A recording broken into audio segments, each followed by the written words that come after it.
mic is muted.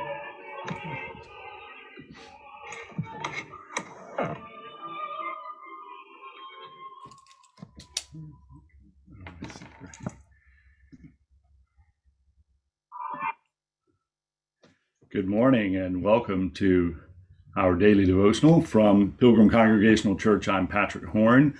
Glad to have you along on this Friday, October the 1st, as we conclude this week's study of Hebrews chapter 1 and chapter 2. And today I would like for us to take a closer look at Hebrews chapter 2, verses 10, 11, and 12. So this is Hebrews 2, 10 through 12. It was fitting that God, for whom and through whom all things exist, in bringing many children to glory, should make the pioneer of their salvation perfect through sufferings. For the one who sanctifies and those who are sanctified all have one Father. For this reason, Jesus is not ashamed to call them brothers and sisters, saying, I will proclaim your name to my brothers and sisters. In the midst of the congregation, I will praise you. It's interesting that the author of the book of Hebrews uses a word like fitting. It was fitting that God should make the pioneer of their salvation perfect through sufferings.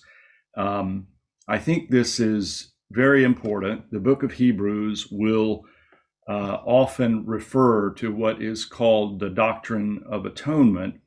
And I think this is very important for us to understand as we reflect on our own relationship to God. Sometimes atonement is spoken of in terms of a substitution. That is, that Jesus suffered so that we don't have to. I don't think that this is the best way to understand atonement because, for one, it seems perfectly obvious that we continue to suffer. That is, and we can endure suffering of the worst sort. And so I think that what a better way of understanding this doctrine of atonement, I think, is that we too, of course, suffer. And not only that, we too, like Jesus, will die, but that death is not the last word. That is, that death is not, does not have the final statement, and that in fact, the exaltation of the one who suffers and dies is the last word. That is, that God exalts the innocent who suffer. So I think the book of Hebrews is actually going to help us to understand the doctrine of atonement, I believe, a little bit better.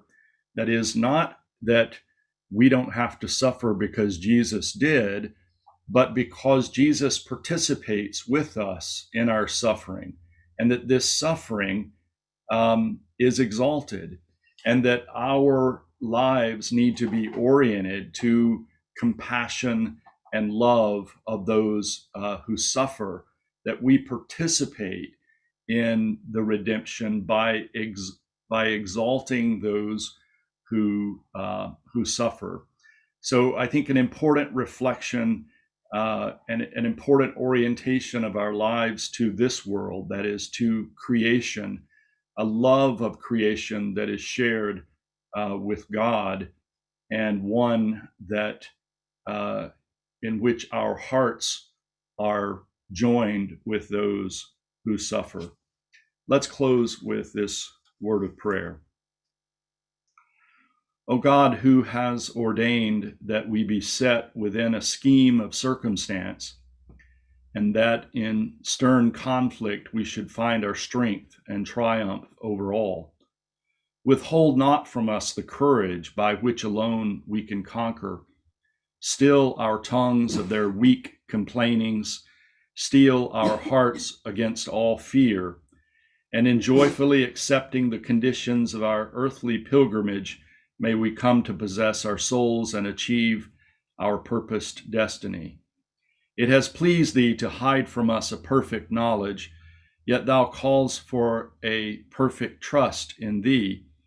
We cannot see tomorrow. We know not the way that we take. Darkness hangs about our path, and mystery meets us at every turn.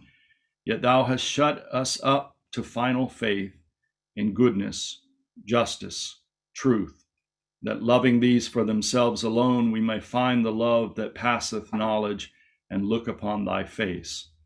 O suffer us not for any terror of darkness, or from any torment of mind to sin against our souls, or to fail at last of thee. Amen. Thank you for joining me this morning from Pilgrim Congregational Church. I'm Patrick Horn, and I hope you have a very good day. Goodbye.